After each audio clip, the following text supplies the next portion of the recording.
नमस्कार दोस्तों, देव education YouTube channel में आपका स्वागत है। रीजनिंग के श्रृंखला में आगे बढ़ते हुए हम आज आपके लिए लेके आए हैं सीटिंग अरेंजमेंट की प्रश्नावली। हम बात करते हैं कि सीटिंग अरेंजमेंट की प्रश्नावली में होता क्या है, लेकिन उससे पहले चर्चा करते हैं कि सीटिंग अरेंजमेंट की जो प्रश्नावली है किन किन एग्जाम्स में आती है। तो पहले की बात, अगर 1-2 साल पहले की बात करें तो ये जो एग्जाम, ये सीटिंग अरेंजमेंट की जो प्रश्नावली है वो बैंक से संबंधित प्रश्नावली थी।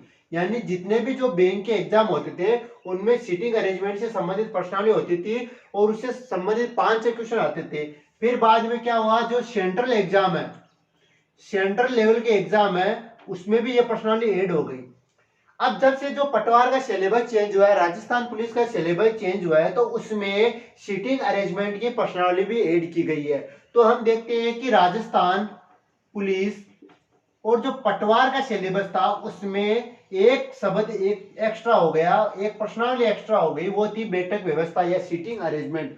और इसकी क्या होती है कि थोड़ी बहुत लंबी होती है, लेकिन इससे आधारित कम से कम 3 या 4 क्वेश्चन बनते हैं। हर पेपर में 3 या 4 क्वेश्चन सीटिंग अरेंजमेंट पर बनते हैं। तो सबसे पहले बात करते हैं कि सीटिंग अरेंजमेंट होती क्या है और इससे किस प्रकार के प्रश्न पूछे जाते हैं। नाम से पता चल रहा है कि सीटिंग अरेंजमेंट क्या होती है कि एक व्यक्तियों के समूह को एक व्यक्तियों के समूह को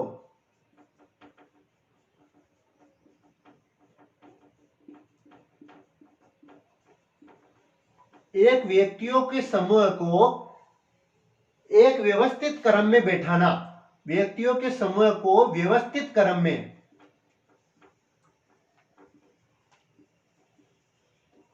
में बैठाना ही हमारा सीटिंग अरेंजमेंट है। अब व्यवस्थित क्रम कैसे हो सकता है? व्यवस्थित क्रम में से आप क्या समझते हैं? व्यवस्थित क्रम है कि उनको इस प्रकार से बैठाना ताकि हम उनको काउंट कर सके। चाहे आगे से काउंट करो, चाहे पीछे से काउंट करो, चाहे मध्य से काउंट करो, चाहे ऊपर से काउंट करो, किसी भी प्रकार से हम काउंट करें तो उन्हें काउंट कर सके। अब बात करते हैं कि व्यवस्थित क्रम को कितने भागों में बांटा गया है। तो व्यवस्थित क्रम को 3 भागों में बांटते हैं। एक होता है रेखिक व्यवस्थित क्रम, एक होता है वर्ताकार क्रम, एक होता है आयताकार क्रम। यानी कि कोई भी व्यक्तियों का समूह है, अगर उन्हें रेखिक क्रम में बैठाए, वर्ताकार क्रम में बैठाए या आयताकार क्रम में बैठाए तो उनसे जो उनकी गणना की जाए या उनका जो क्रम पूछा जाए उन्हें हम पता कर सकते हैं। तो हम जब भी व्यक्तियों के समूह को व्यवस्थित क्रम में बैठाएंगे तो उन्हें 3 क्रम में बैठाएंगे, रेखीय क्रम में, वर्ताकार क्रम में, आयताकार क्रम में। अब दोस्तों एक बात का और ध्यान रखना होता है कि जब इन्हें क्रम में बैठाते हैं, चाहे वर्ताकार क्रम हो, चाहे आयताकार क्रम हो, चाहे रेखीय क्रम हो, लेकिन जो बायां और दायां का भी ध्यान रखना होता है। बायां दायां, ऊपर से कह दो या नीचे से कह दो, शुरुआत से कह दो या अंतिम छोर से कह दो, टॉप से कह दो या बॉटम से कह दो। जो ये वर्ड होते हैं ये हमारे लिए बहुत इंपॉर्टेंट वर्ड होते हैं, क्योंकि अगर हम किसी भी समूह को व्यवस्थित क्रम में बैठाएंगे तो हमारा जो क्वेश्चन होगा वो इनके आधार पर होगा कि हमने, मान लीजिए कि कोई 5 व्यक्तियों का समूह है, ये कोई ABCDE 5 व्यक्ति है। अब परीक्षा में जरूरी नहीं है कि इनका सीधा क्रम दिया जाए, हमने एक उदाहरण के तौर पर इनका क्रम लिया है ABCD। अब इनमें क्या होता है कि किस प्रकार के प्रश्न पूछे जाते हैं। तो हमें प्रश्न पूछा जा सकता है कि किसी का बाएं से स्थान कौन सा है या दाएं से स्थान कौन सा है, ऊपर से स्थान कौन सा है, नीचे से स्थान कौन सा है, शुरुआत से कौन सा स्थान है, अंतिम से स्थान कौन सा है, टॉप से कौन सा स्थान है, बॉटम से कौन सा स्थान है। लेकिन दोस्तों ध्यान रखना है कि चाहे बाएं से कह दो, चाहे ऊपर से कह दो, चाहे शुरुआत से कह दो, चाहे टॉप से कह दो, इन चारों का एक ही सेंस है कि शुरुआत से या बाएं से एक ही अर्थ निकलता है, बाएं से। अगर हमें दाएं से बोल दिया जाए, नीचे से बोल दिया जाए, चाहे अंतिम छोर से बोल दिया जाए, चाहे बॉटम से बोल दिया जाए, इन चारों का एक ही सेंस निकलता है, वो है दायां भाग। यानी कि अंतिम छोर दायां बोल दो, नीचे बोल दो, अंतिम बोल दो, बॉटम बोल दो, एक ही बात है। बायां बोल दो, ऊपर बोल दो, शुरुआत बोल दो, टॉप बोल दो, इनका एक ही सेंस है, बायां और दायां। यह तो हमें ध्यान रखना है इनके बैठाने के क्रम पे। एक बात अगर प्रश्न दिया जाता है तो इसमें क्या होती है कि थ्योरी बहुत ज्यादा होती है। उस थ्योरी में 2 पॉइंट ऐसे होते हैं जिनमें हम ज्यादातर कंफ्यूज होते हैं, तो पहले उनकी चर्चा कर लेते हैं। उसके बाद हम अध्ययन करेंगे कि किस प्रकार से क्वेश्चन आते हैं। तो सबसे पहले जो मुख्य बिंदु है उनकी चर्चा कर लेते हैं कि मुख्य बिंदु क्या कहते हैं। थ्योरी से संबंध होगा, यानी प्रश्नों की जो थ्योरी होगी, प्रश्नों की थ्योरी होगी, उनमें 2 मुख्य बिंदु होंगे, वो उनकी चर्चा करेंगे। 2 मुख्य बिंदु होते हैं, एक तो और पर आधारित,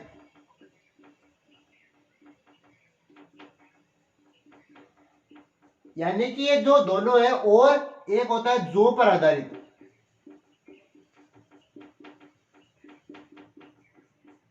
इंग्लिश लैंग्वेज में भी हमने इन्हें पढ़ा है, एंड और हु।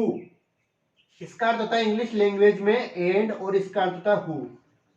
लेकिन जब इनका प्रयोग वाक्य में किया जाता है तो इसमें जो डिफरेंस होता है वो किस प्रकार से होता है। जब ओ पर आधारित बात की जाती है या जो पर आधारित की बात की जाती है, जैसे एक एग्जांपल के आधार पर आपको बताता हूं, पहले एक एग्जांपल समझा देता हूं ताकि आपका जो कंसेप्ट होगा वो क्लियर हो जाएगा। जैसे कि कहा गया है ए बी के बाईं ओर है,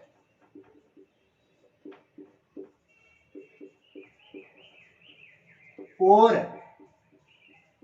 सी के दाएं है। इसमें क्या प्रयोग हुआ है, और का प्रयोग हुआ है। लेकिन दूसरे जो पर आधारित क्या होता है उसकी भी चर्चा कर लेते हैं एक बार। ए बी के बाईं ओर है,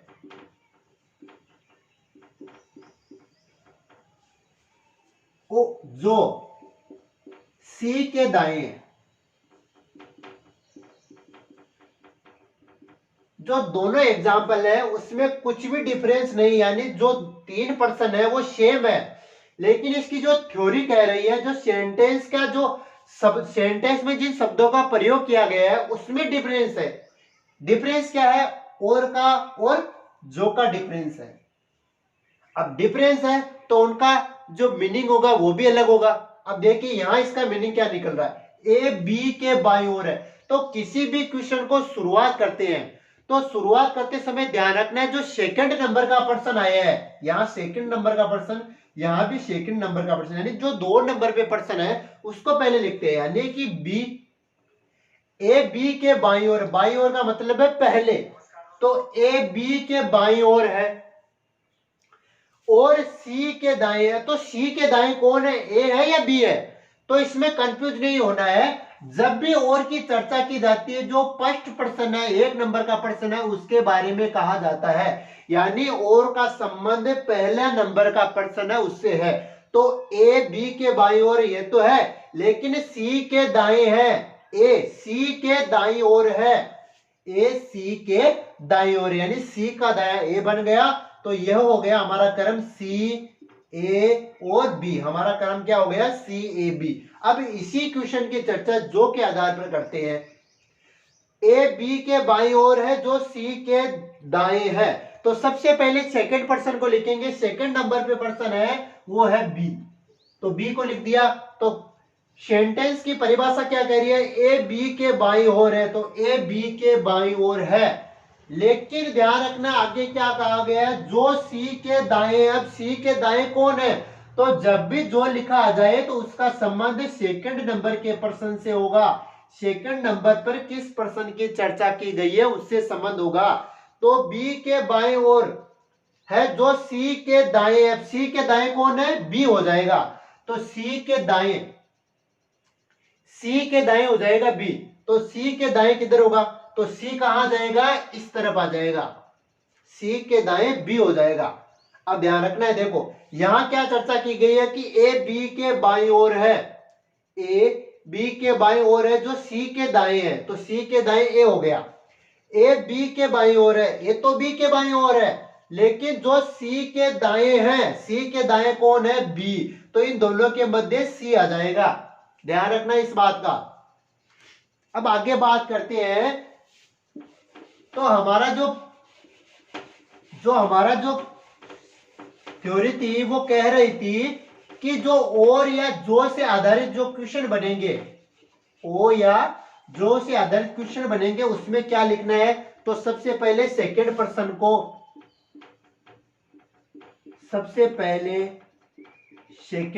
को लिखना है।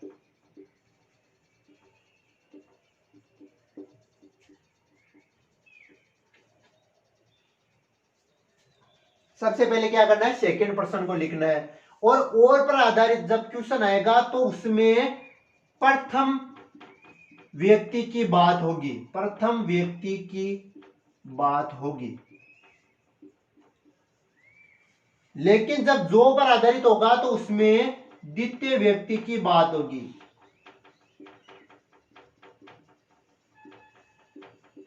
इस बात का हमें विशेष ध्यान रखना है। तो दोस्तों सीटिंग अरेंजमेंट की जो क्लास है आज की हमारी, उसमें आगे बढ़ते हुए आपको एक बात और बताना चाहता हूं कि सीटिंग अरेंजमेंट से जितने भी क्वेश्चन आते हैं, जो विगत परीक्षाओं में क्वेश्चन आए हैं, उनकी आज हम चर्चा करेंगे और किस प्रकार से क्वेश्चनों को हल करना है उसकी भी चर्चा करेंगे। तो सबसे पहले जो हमारा जो आज का जो जिसकी बात करेंगे वो होगा हमारा रेख की क्रम पर आधारित, और उसकी चर्चा करेंगे और उसके क्वेश्चन किस प्रकार से होंगे उसकी चर्चा करेंगे। तो सीटिंग अरेंजमेंट में आगे बढ़ते हुए हमारा जो क्वेश्चन ला रहे हैं वो क्या है, वो है रेख की क्रम पर आधारित क्वेश्चन होंगे कि रेख की क्रम पर किस प्रकार से प्रश्न पूछा जाता है। तो हमें व्यक्तियों का समूह दिया जाएगा और उन्हें एक रेखा में, एक पंक्ति में हमें बैठाना होगा और उनका क्रम पता करना होगा कि बाएं से दाएं से अंतिम चौरों से मध्य में कौन कौन सा किसका क्रम होगा। तो सबसे पहले हम थ्योरी पढ़ेंगे। ध्यान रखना दोस्तों, जब भी हमें कोई क्रम दिया जाएगा, सीटिंग अरेंजमेंट की खास बात यह होती है कि इसमें एक बड़ी थ्योरी दी जाती है, लेकिन थ्योरी पर आधारित 3 या 4 क्वेश्चन होंगे। अगर हम थ्योरी को सही तरीके से नहीं पढ़ेंगे तो हमारे 3 या 4 क्वेश्चन गलत होने के पूरे चांस हो जाएंगे।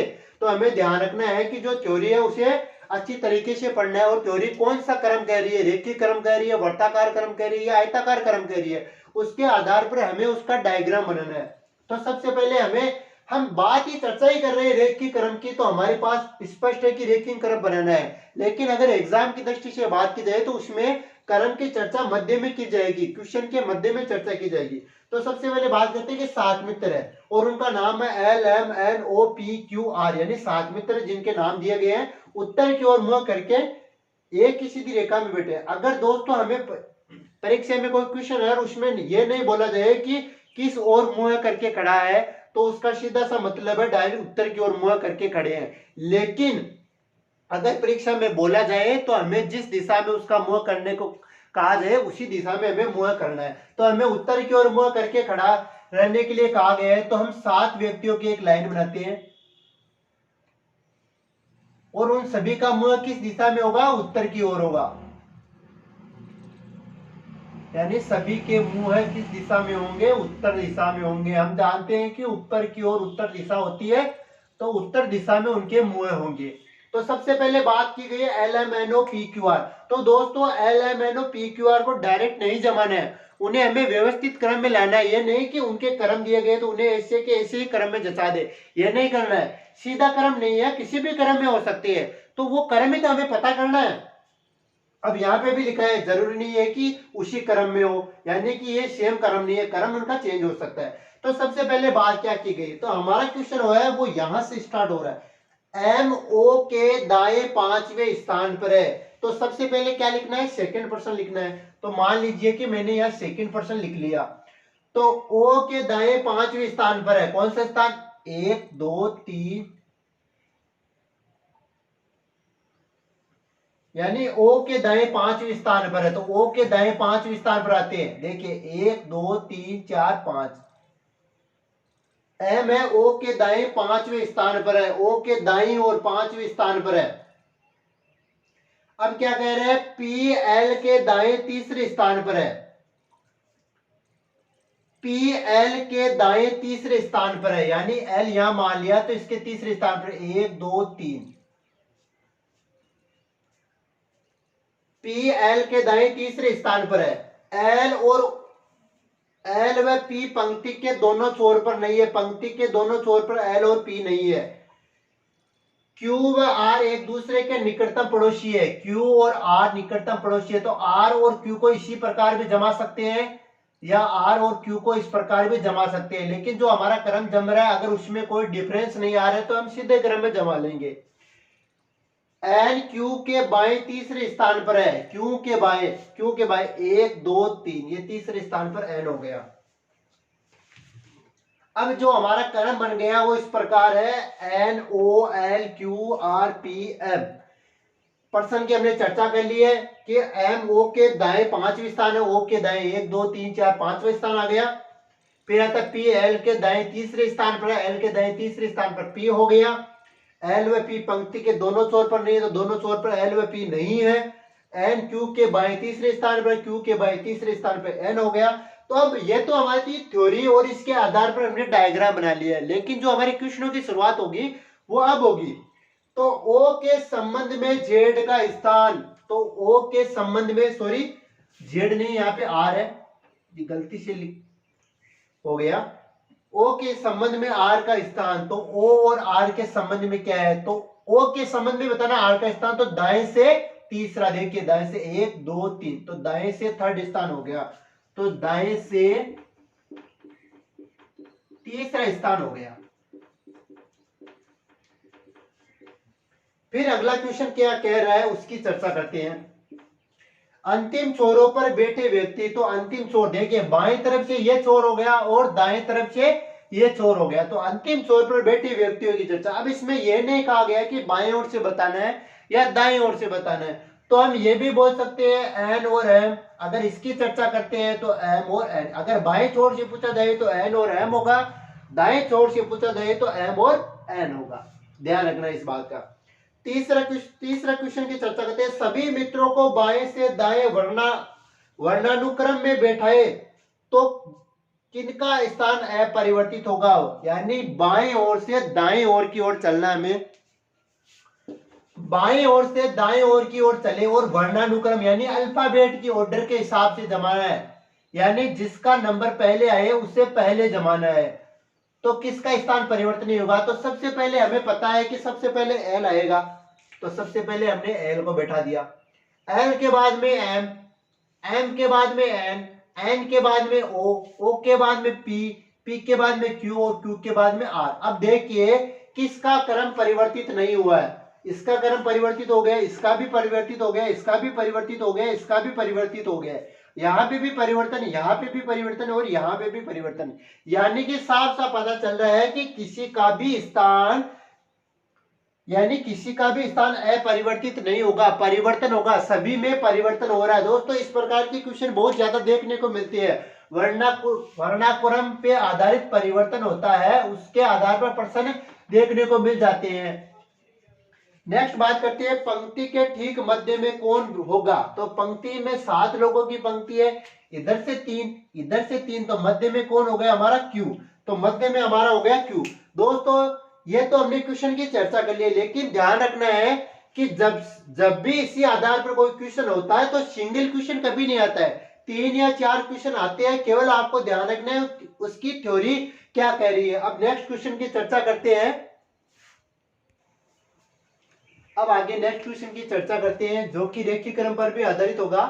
अब बात करते हैं नेक्स्ट थ्योरी क्या कहती है, उसके आधार पर क्वेश्चनों को हल किया जाएगा कि एक मैच के बाद होने वाले एक समारोह में, आपने एक क्रिकेट मैच देखा होगा, क्रिकेट मैच हो, टेनिस मैच हो, किसी भी प्रकार का मैच हो, उसमें क्या होता है कि जिन खिलाड़ियों ने अच्छा प्रदर्शन किया होता है उन्हें इनाम दिया जाता है। तो उसी के आधार पर देखिए 8 खिलाड़ी को एक पंक्ति में बैठाया जाना है, यानी जिसने सबसे ज्यादा अच्छा प्रदर्शन किया उसको पहले इनाम दिया जाएगा, जिसने थोड़ा कम अच्छा प्रदर्शन किया है उसे बाद में इनाम दिया जाएगा। तो इसी आधार पर 4 बल्लेबाजों और 4 गेंदबाजों को बैठाया जाना है। अब यहां से हमारा क्वेश्चन स्टार्ट होता है, यानी 4 बल्लेबाज C1 C2 C3 C4 और 4 गेंदबाज S1 S2 S3 S4, यानी कि हमें पता चल रहा है कि जब पंक्ति में अधिक लड़कों को बैठाया जाता है तो वहां पर 2 श्रृंखला बना लेनी चाहिए, 2 श्रृंखला बना लेनी चाहिए। तो 2 श्रृंखला बनाते हैं हम 8 लड़कों की,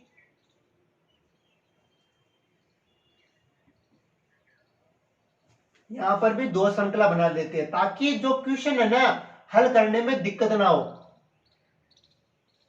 अब देखिए सबसे पहले किसकी चर्चा की गई, S4 C4 और C1 के बीच बैठा है, तो हमें पता होना चाहिए कि जब भी सेकंड पर्सन पहले बार चर्चा सेकंड पर्सन की होगी तो उसे सबसे पहले लिखा जाएगा। तो C4 को कहां लिखे कि हमारा, अब मान लीजिए कि मैंने C4 को यहां लिख दिया, ये मान लीजिए C4 को यहां लिख दिया, एक बार मैंने C4 को यहां लिख दिया, यानी एक बार बाई तरफ एक बार दाई तरफ लिख दिया। तो S4 C4 और C1 के बीच बैठा है, तो C4 तो S4 और यहां C1 आ जाएगा, और यहां अगर मैं S4 लूं तो यहां C1 आ जाएगा। ठीक है, S4 C4 और C1 के बीच बैठा है, यहां पे भी बीच में बैठा है, यहां पे भी बीच में बैठा है। अब देखिए C1 इधर भी आ सकता है, उधर भी आ सकता है, तो हमने एक बार दाईं ओर चर्चा कर ली है C1 की, एक बार बाईं ओर चर्चा कर ली है C1 की। आगे जो खिलाड़ी सबसे बाएं बैठा है यानी इधर बैठा है वह एक बल्लेबाज, यानी उसकी श्रेणी में C1 C2 C3 C4 में से ही होना चाहिए। अब आगे बात करते हैं, S3 C2 और S2 के बीच बैठा है यानी S3, अब यहां मान लीजिए S3 यहां मानते हैं, तो C2 और S2 के बीच बैठा है, तो C2 और S2 के बीच बैठा है। अब इधर भी S3 की चर्चा करते हैं, तो ये C2 और S2 के बीच बैठा है, लेकिन अगर S2 को यहां लेके आते हैं तो S2 तो एक गेंदबाज हो गया। हमें कहा गया है कि जो खिलाड़ी सबसे बाएं बैठा है वह एक बल्लेबाज है, तो ये श्रेणी नहीं बन सकती।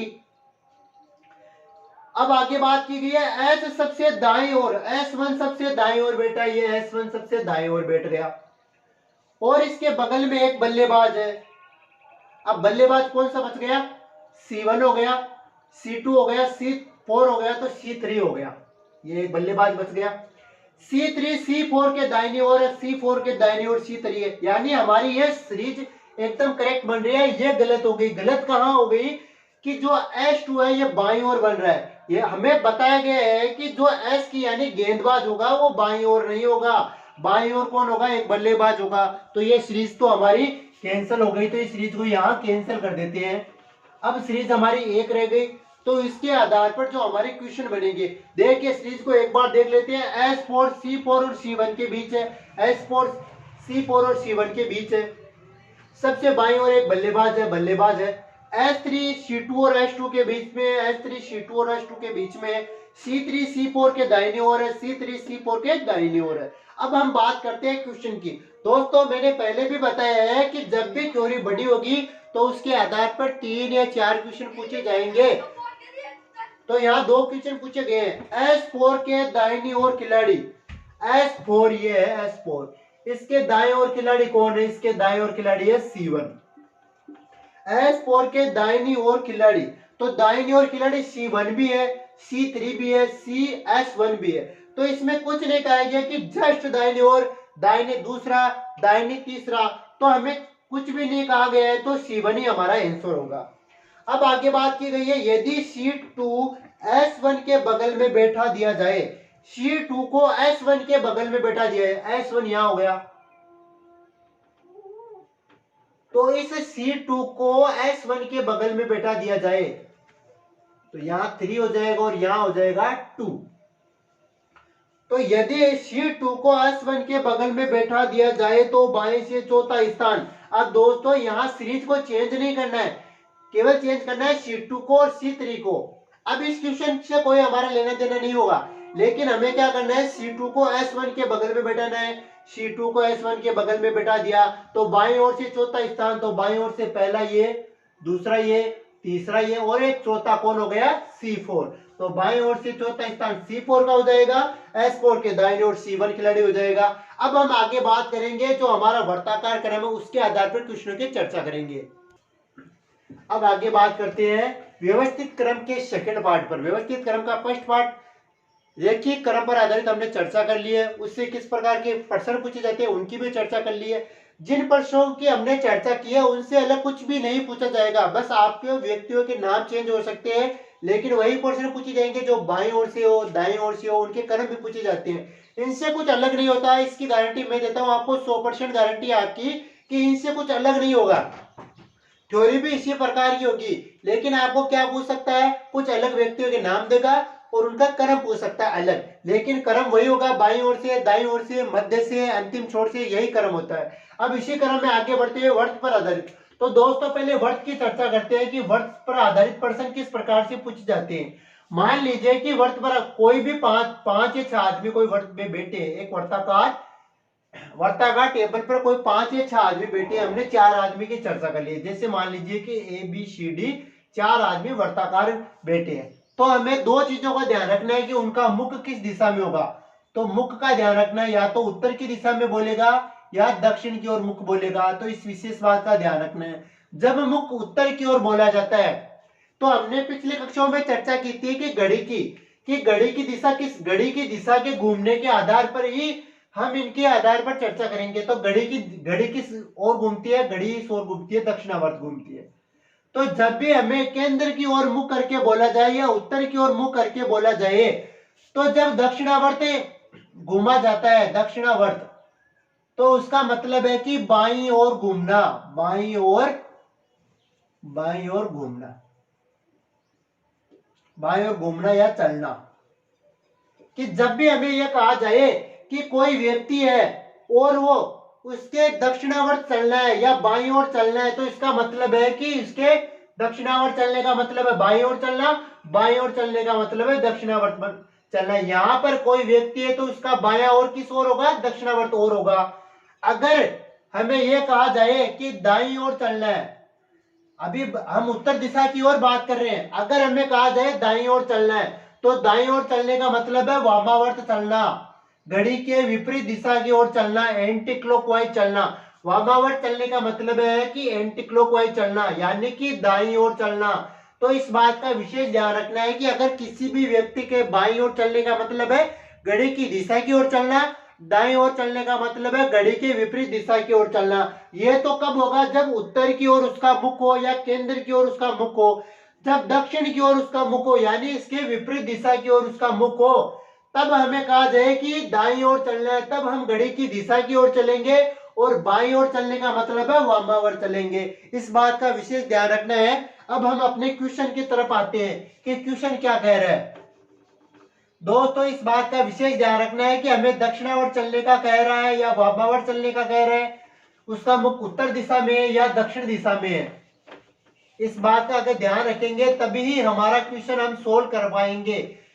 अगर वर्ताकार से संबंधित कोई भी क्वेश्चन हो, अगर हमें दो बिंदुओं का ध्यान है कि उसका मुख उत्तर की ओर है या दक्षिण की ओर है, वामावर्त चल रहा है या दक्षिणावर्त चल रहा है, तो हम कितना भी हार्ड क्वेश्चन हो, कितना भी इजी क्वेश्चन हो, हम किसी भी क्वेश्चन को कर सकते हैं। तो सबसे पहले बात करते हैं L M N O P Q और आर एक वर्त के गिर्द केंद्र उन्मुख है, यानी केंद्र की ओर उन्मुख, यानी केंद्र की ओर उसका मुख है। 7 व्यक्ति की चर्चा करेंगे हम, 1 2 3 4 5 6 और 7 व्यक्ति की हम चर्चा करेंगे। एल व आर के मध्य ओ बेटा है। अब हमें ध्यान रखना, सबसे पहले सेकंड पर्सन की बात करना है। 2 नंबर पर जिस व्यक्ति की चर्चा की गई है उसकी बात करना है। तो एल व आर के मध्य ओ बेटा है। अब आपके जहां मन करे वहां आपको आर बिठा देना है। मैंने आर यहां बिठाया। सबसे बेस्ट अच्छा तरीका है कि नीचे की ओर, जिस व्यक्ति की सेकंड पर्सन की चर्चा की गई है उसे नीचे की ओर लेके आइए। सबसे बेस्ट तरीका यही है। लेकिन अगर जहां आपका मन करे आप वहां पर भी बैठा सकते हैं, वहां से भी आप क्वेश्चन को हल कर सकते हैं। तो सबसे पहले क्या कहा गया, एल व आर के मध्य ओ बेटा है। तो ओ बेटा है एल व आर के मध्य, यहां आर ले लिया, तो एल व आर के मध्य ओ बेटा है। एल इधर भी आ सकता है, इधर भी आ सकता है, ध्यान रखना है। आर के दाएं दूसरा क्यू है, आर के दाएं दूसरा क्यू है। अब देखिए दाएं होने का मतलब क्या है, एंटी क्लॉकवाइज चलना, तो दाएं मतलब इधर है। अगर बायां होता तो इधर चलते, दाएं होता तो आर के दाएं दूसरा क्यू है, 1 और 2, 2 दाएं दूसरा क्यू है, तथा क्यू के दाएं दूसरा पी है। दाएं का मतलब एंटी क्लॉकवाइज चलना, ये पी है। एन आर का निकटतम पड़ोसी नहीं है, यानी आर का निकटतम पड़ोसी एन नहीं है, तो एन यहां हो गया। अब जो बचा वो हमारा यहां पे आ जाएगा, तो बचा क्या हमारे पास एम। तो ये हमारा तो पहले इस वर्ताकार टेबल की रूपरेखा तैयार हो चुकी है। अब हम क्वेश्चनों को हल करेंगे। तो क्वेश्चन क्या कहता है कि यदि एल से क्यू तक वामावर्त दिशा की गिनती की जाए, वामावर्त का मतलब है एंटी क्लॉकवाइज,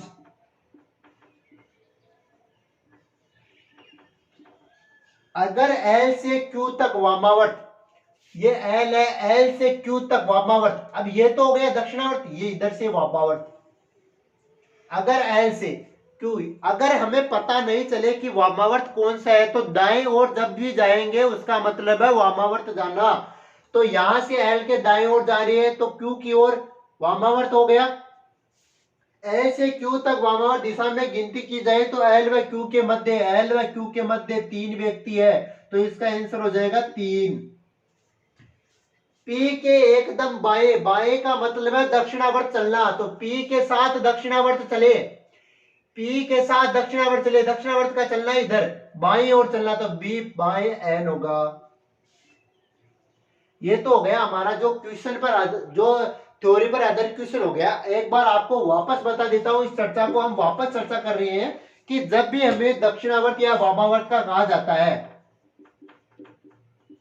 दक्षिणावर्त या वामावर्त, अब कंफ्यूज नहीं होना है, वामावर्त दक्षिणावर्त में डिफरेंस क्या होता है, what is the difference between clockwise and anti clockwise. दक्षिणावर्त चलने का मतलब है, देखिए यहां से दक्षिणावर्त चल रहे हैं, मतलब किस ओर चल रहे हैं हम, बाईं ओर चल रहे हैं, तो ये हो गया बायां, तो इसका विपरीत दायां। इस बात का विशेष ध्यान रखना है। दक्षिणावर्त, या यह ध्यान रखना है, दक्षिणावर्त का विपरीत दायां, वामावर्त का विपरीत बायां। वामावर्त चलने को कहा जाए इसका मतलब दायां चलना है, दक्षिणावर्त चलने को कहा जाए इसका मतलब बायां चलना है। बायां और दायां, बायां और दायां, तो आपको ध्यान है कि बायां कौन सा हाथ है, दायां कौन सा हाथ है, इसका ध्यान रखना है। दक्षिणावर्त चलने का मतलब है बाईं ओर चलना, वामावर्त चलने का मतलब है दाईं ओर चलना। चाहे किसी भी व्यक्ति की स्थिति कहीं पर भी हो, अगर हमें दक्षिणावर्त या वामावर्त चलने को कहा जाए तो बाएं और दाएं का विशेष ध्यान रखना है। अब हम आगे बात करते हैं वर्त पर आधारित और कौन कौन से क्वेश्चन पूछे जा सकते हैं। वर्त पर आधारित बैठक व्यवस्था में चर्चा करते हुए आगे बढ़ रही है। नेक्स्ट क्वेश्चन क्या कहता है कि 8 मित्र है और जिनके नाम है A B C D E F G H, और केंद्र की ओर मुंह करके बैठे हैं, और किस आकृति में, एक वर्ताकार आकृति में बैठे हैं। तो एक वर्ताकार आकृति बनाएंगे पहले, ये वर्ताकार आकृति है, और उनकी बैठने की व्यवस्था करेंगे, लेकिन उनका क्रम निर्धारण नहीं करेंगे अभी, क्योंकि क्रम निर्धारण के बारे में अभी कुछ नहीं कहा गया है। केवल इतना कहा गया है कि केंद्र की ओर मुंह करके बैठे, तो सभी का मुंह केंद्र की ओर कर दिया। अब हमारा प्रश्न यहां से स्टार्ट हो रहा है कि क्या कहना चाहता है कि बी ए के दाएं से तीसरा है। अब दोस्तों यहाँ पर एक और दो नंबर है, यानी 2 पर्सन दिए गए हैं यहाँ पे। अब सबसे पहले हमें ध्यान रखना है कि जो सेकंड पर्सन की चर्चा की जाती है ना, उसे सबसे पहले लिखते हैं, और जहां आपका मन करे वहां आप सेकंड पर्सन को लिख सकते हैं, फिर उसी के आधार पर हम आगे बढ़ेंगे। लेकिन मेरा कहने का मतलब यह है कि सबसे पहले हमें ध्यान रखना है जो दक्षिण की ओर है वहां सेकंड पर्सन को लिखना चाहिए मेरे हिसाब से। फिर भी आपका जहां मन करे आप लिख सकते हैं, आपका जो आंसर होगा वो एकदम करेक्ट होगा, लेकिन मेरे हिसाब से दक्षिण में लिखना चाहिए सेकंड पर्सन को। क्या कह रहा है कि बी ए के दाएं से तीसरा है। अब दोस्तों बाएं या दाएं का कैसे ध्यान पड़ेगा कि जब क्लॉकवाइज चलते हैं, यानी कि यहां से क्लॉकवाइज, ये इधर से क्लॉकवाइज आ रहे हैं, क्लॉकवाइज आने का मतलब है बायां ओर चलना, और एंटी क्लॉकवाइज चलने का मतलब है दायां ओर चलना। तो क्या कह रहा है कि बी ए के दाएं से तीसरा है, ए के दाएं से तीसरा यानी इधर और चलना है, तो पहला दूसरा तीसरा ये हो गया बी, ए के दाएं तीसरा हो गया।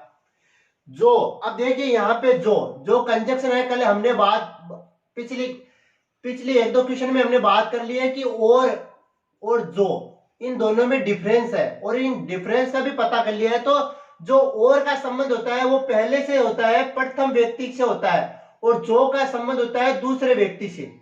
तो यहाँ क्या है, जो है, तो जो सी के दाएं से तीसरा है, कौन है, ए सी के दाएं से तीसरा है, यानी 1 2 3, ये सी का दाएं से तीसरा ए हो गया। 1 2 3 सी के दाएं से एंटी क्लॉकवाइज चल रहे हैं, तो सी के दाएं से ए तीसरा हो गया। तो हमने ए की बात कर ली है, बी की बात कर ली है, सी की बात कर ली है। ए क्या है, बी के बाएं तीसरा है, और सी के दाएं तीसरा है। ए की तो चर्चा हो गई। अब बात करते हैं नेक्स्ट की, एफ ई के दाएं दूसरा है, जो बी का निकटतम पड़ोसी नहीं है। कौन नहीं है, ई, बी का निकटतम पड़ोसी नहीं है, तो ध्यान रखना है ई यहां पर भी नहीं आएगा और ई यहां पर भी नहीं आएगा। अब ई यहाँ पे भी आ सकता है, यहाँ पे भी आ सकता है, यहाँ पे भी आ सकता है। इसका डिसाइड हम अब करेंगे। क्या कह रहे हैं, एफ ई के दाएं दूसरा है।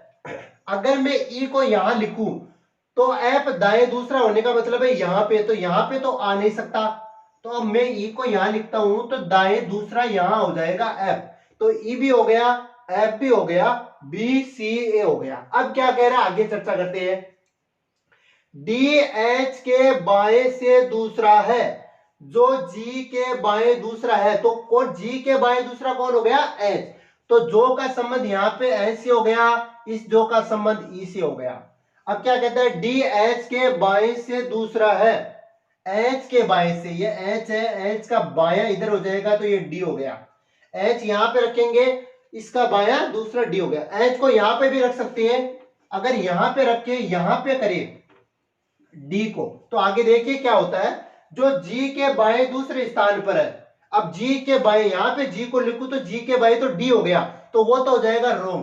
तो हमें एच को क्या कहां लिखना है, यहां पे लिखना है। एच को यहां पे लिखा है, तो एच के बाएं से दूसरा है, तो एच के बाएं से दूसरा डी है, एच जी के बाएं दूसरा है, तो ये जी के बाएं दूसरा हो गया एच। तो हमने जो जो थ्योरी दी गई उसकी सभी की चर्चा कर ली है। एक बार वापस चर्चा करते हैं कि बी ए के दाएं से तीसरा है, तो ए के दाएं से तीसरा हो गया बी। जो सी के दाएं से तीसरा है कौन है, ए है, तो सी के दाएं से तीसरा ए हो गया। फिर एफ ई के दाएं दूसरा है, तो ई एफ ई के दाएं दूसरा है, जो बी का पड़ोसी नहीं है, तो बी का पड़ोसी नहीं है, बी का पड़ोसी कौन है, डी और एच।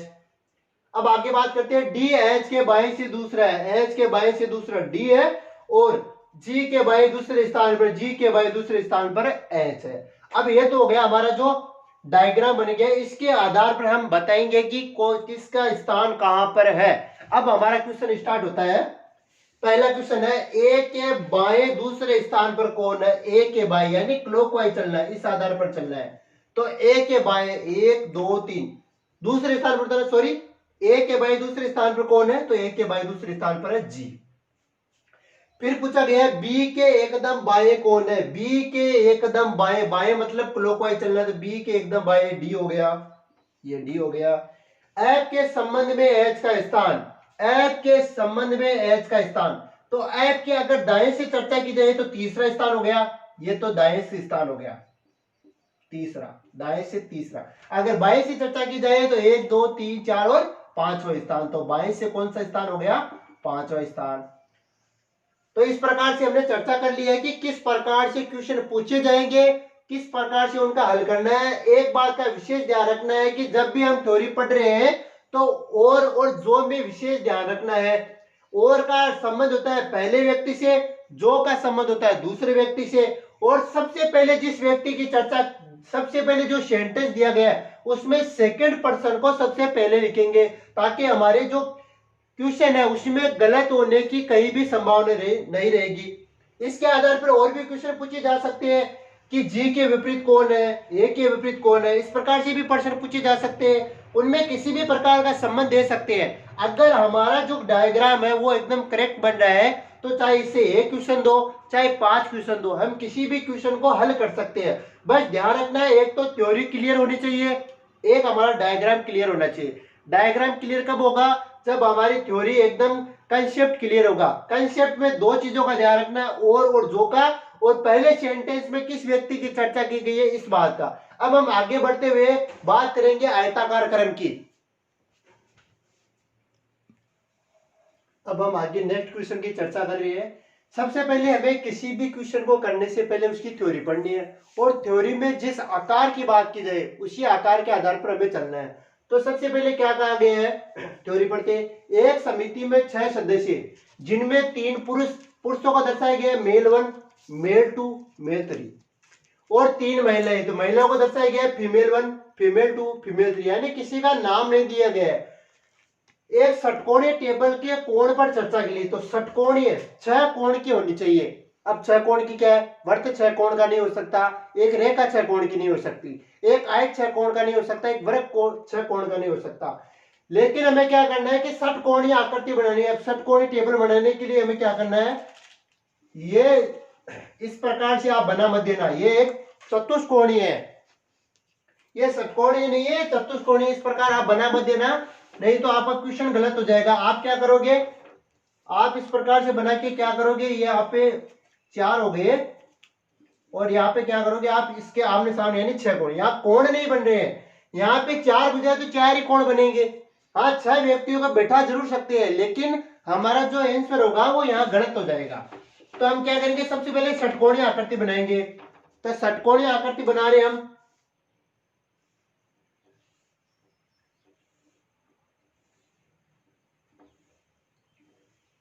ये एक हमारी षटकोणीय आकृति हो गई। 6 भी भुजा हो गई, 6 कोण हो गए। देखिए 1 2 3 4 5 और 6 भुजा हो गई और 6 कोण हो गए। 1 2 3 4 5 और 1 6, तो 6 कोण हो गए। अब हमें क्या करना है, यहाँ पर 3 पुरुषों को और 3 महिला को बैठाना है। अब जरूरी है कि उनका क्रम सेम हो, क्रम सेम नहीं हो सकता है, क्रम अलग अलग हो सकता है और हर बार अलग अलग ही होगा। आपको सेम नहीं देगा, आपको सेम दे देगा तो क्वेश्चन पूछने का मतलब क्या हुआ फिर। तो हमें अब क्या करना है कि प्रश्न में उनको क्रम से बैठाना है। तो सबसे पहले बात की गई है, यहां से स्टार्ट हो रहा है। तो हमें पहले से आपको बता चुका हूं कि सेकंड पर्सन की जहां भी चर्चा की जाती है उसे सबसे पहले दक्षिण में बैठा दो। तो यहां पे दक्षिण में बैठा दिया, F2 को दक्षिण में बैठा दिया। सेकंड पर्सन है, F2 को है। आकृति इस प्रकार से बनानी है कि हमें उत्तर और दक्षिण मिल जाए और उसी के आधार पर ही हमें सबसे पहले सेकंड पर्सन को दक्षिण में बैठाना है। तो F2 को हमने दक्षिण में बैठा दिया और क्या कह रहा है, M3 F2 और F3 के मध्य में है। तो यहाँ F2 ले लिया, तो मान लीजिए कि मैं यहाँ F3 लेता हूं और M3 इन दोनों के मध्य में है। M3 F2 और F3 के मध्य में है। तो F2 और F3 के मध्य में M3 है, इधर भी ले सकता हूं, इधर भी आपका करेक्ट हो जाएगा, लेकिन मैंने यहां से लिया है M3 और F3। फिर क्या है F3, ये जो F3 है M1 और M3 के मध्य है। तो M3 यहां हो गया, तो M1 यही होगा, तभी मध्य में होगा। M1 यहां कर दिया। M1 को मैं यहां नहीं लिख सकता, यहां नहीं लिख सकता। क्यों नहीं लिख सकता, कि इन दोनों के मध्य F3 को लेके आना है, F3 को लेके आ गए। अब क्या कह रहे हैं, M1 F1 के बाई ओर है, M1 है वो F1 के बाई ओर है। तो बाई ओर कैसे होगा, क्लॉकवाइज चलेंगे। तो यहाँ पे F1 आ गया, तो इसके बाई ओर M1 हो गया। तो यहाँ पे हो गया F1, F1 के बाई ओर कौन है, M1, M1 F1 के बाई ओर है तथा F2 के सामने बैठा है। तो F2 के सामने कौन बैठा है, M1।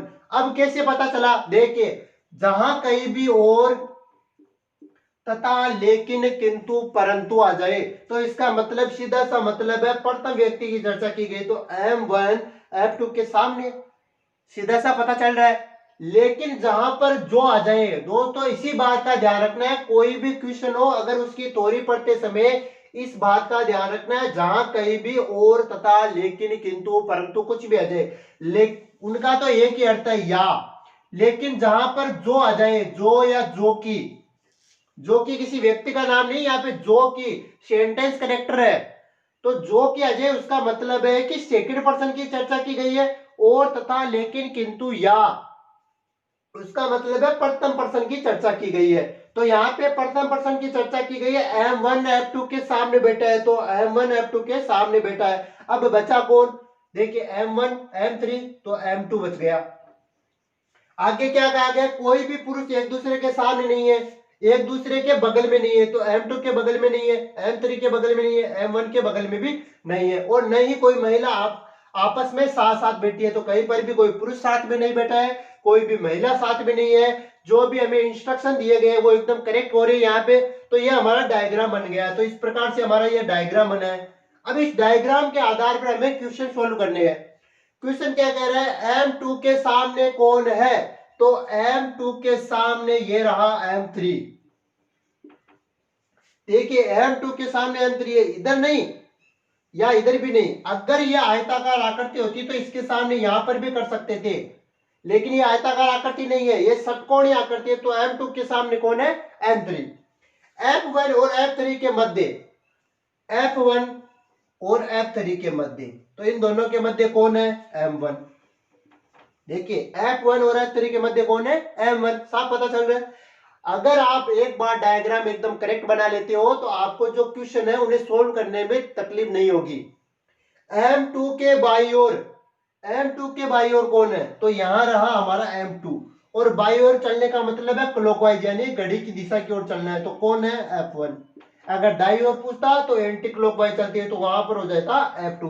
तो इस प्रकार से हमें ध्यान रखना है, कोई भी क्वेश्चन हो उसकी थ्योरी इंपॉर्टेंट है। अगर हमने थ्योरी सही तरीके से पढ़ी है, थ्योरी के जो बेसिक कंसेप्ट है वो क्लियर है, तो हमारा डायग्राम भी एकदम क्लियर होगा। डायग्राम क्लियर होगा तो हमारे क्वेश्चन भी एकदम क्लियर होंगे। अब आगे नेक्स्ट क्वेश्चन की चर्चा करते हैं।